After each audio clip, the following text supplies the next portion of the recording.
This is the ultimate symbol of arrival. Not a mansion, not a supercar, a private jet. The moment you own one, you never wait in a security line again. You never sit next to a stranger.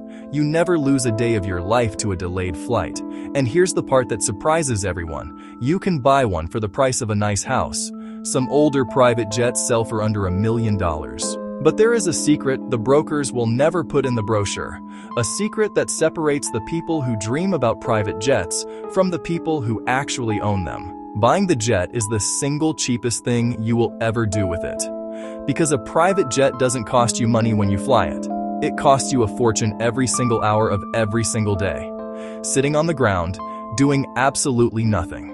By the end of this video, you'll understand exactly where all that money goes and why the smartest billionaires on Earth quietly refuse to actually own one. Let's start with the fantasy because the entry price really is that tempting. A pre-owned mid-size jet can be found for $1 to $3 million. A brand new long-range jet, the kind that crosses oceans without stopping, with a private bedroom and a shower at 40,000 feet, runs anywhere from $25 to $75 million. And at the very top, a converted airliner for a head of state can cost hundreds of millions. But for that price, whatever the tier, you're buying the single most valuable luxury that exists: complete control over your own time. No schedules but yours. No airports but the private ones. So far, it sounds like any other expensive toy. But here's where the dream quietly turns into something else. There's an unwritten rule in private aviation, and once you hear it, you understand everything. The annual cost of running a private jet is roughly 10% of its value every single year before you have flown one single mile. So on a $15 million jet, that's $1.5 million a year just to keep it ready to move. On a $50 million jet, that's $5 million a year. Think about that. You could park it in a hangar and never once step on board, and it would still cost you millions annually. So where does all of that money actually go? Let's break it down piece by piece, because each one is more absurd than the last. First, the crew. A private jet doesn't fly itself. By law, you need at least 2 qualified pilots in the cockpit, and skilled pilots do not come cheap. A captain rated to fly a large private jet can earn $200,000 to $300,000 a year. And here's what people forget. You can't just have one set of pilots. Pilots need rest, they take holidays, they get sick. So to have a jet that's actually ready whenever you want it, you often need multiple crews on payroll. Add a dedicated flight attendant for the larger jets, someone trained to serve fine dining at altitude, and your staffing bill alone can run past $500,000 a year. And every one of those people gets paid whether you fly 100 times that year or not at all. Second, the hangar. You cannot leave a $50 million aircraft sitting outside, exposed to sun, rain, hail, and salt air. It would degrade in months. It has to live indoors, in a climate-controlled hangar.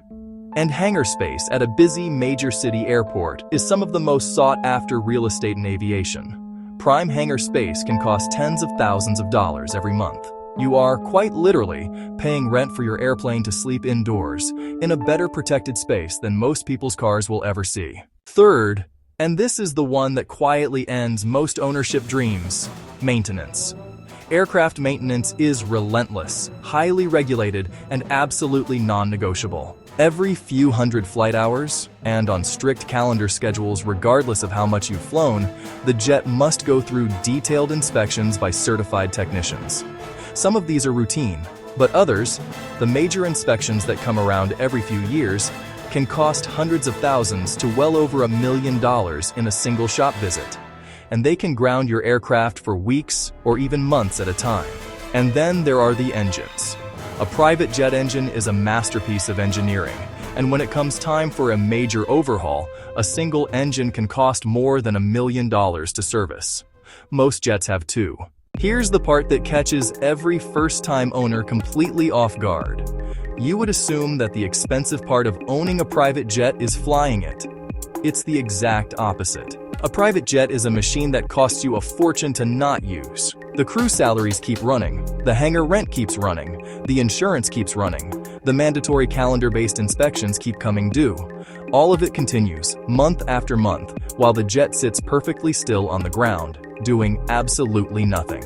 This is why people in the industry say the two happiest days of private jet ownership are the day you buy it and the day you finally sell it. Then there's fuel, which drinks money by the hour. A large private jet can burn through thousands of dollars of jet fuel on a single medium-length flight. Fly it regularly, and the annual fuel bill alone climbs into the hundreds of thousands. And it's not just the flights you take for yourself. Sometimes the jet has to fly empty, with no passengers at all, just to reposition itself to wherever you happen to be. You pay full price for those ghost flights too. Then comes insurance. Insuring a multi-million-dollar aircraft that carries its owner and their family is, as you'd expect, extraordinarily expensive. Easily hundreds of thousands of dollars a year for a large jet, more if it flies internationally into higher-risk regions. And finally, the silent killer that nobody talks about: depreciation. Most private jets lose value over time, the same way a car does, just with far bigger numbers. Newer models can shed millions in value in just a few years as fashions change and newer, more efficient jets arrive. So while you are paying millions every year just to run it, the asset itself is quietly shrinking in your hands.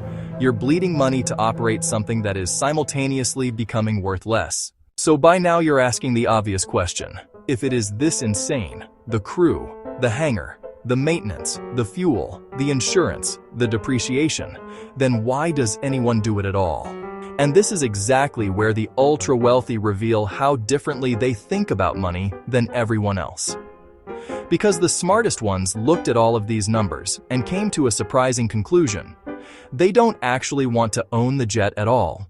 Instead, many of them use what's called fractional ownership. Think of it like a timeshare in the sky.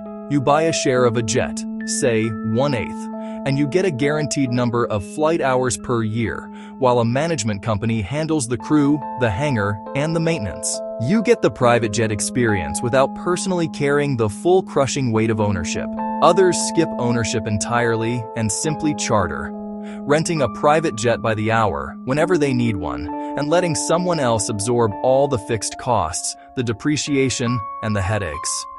They get the jet exactly when they want it, and owe nothing the moment they step off. And the billionaires who do buy their own jet outright? Many of them are quietly running a business on the side. When they're not using the aircraft, they place it into a charter program, renting it out to other wealthy travelers. Those charter fees help claw back some of that brutal annual cost, turning a pure money pit into something that at least partially pays for itself. The jet works for its owner even when the owner isn't on board.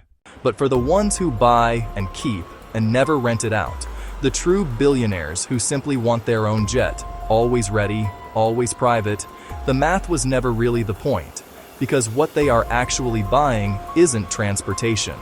It's time. It's the single resource that no amount of money can ever create more of. Consider what their time is worth.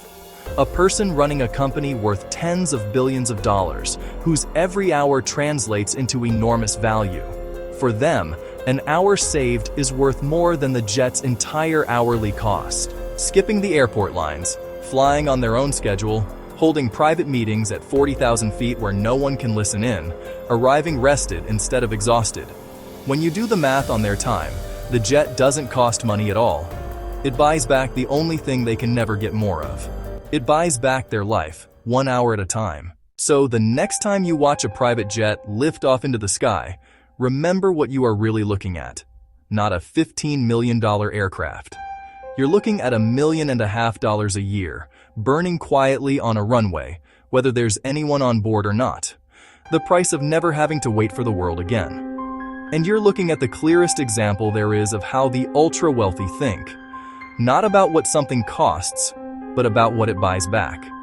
If you found this fascinating, subscribe to The Quiet Rich, where every week we break down the hidden economics the wealthy would rather you never understood. Because the more you learn about how their money truly works, the more the entire world starts to make sense.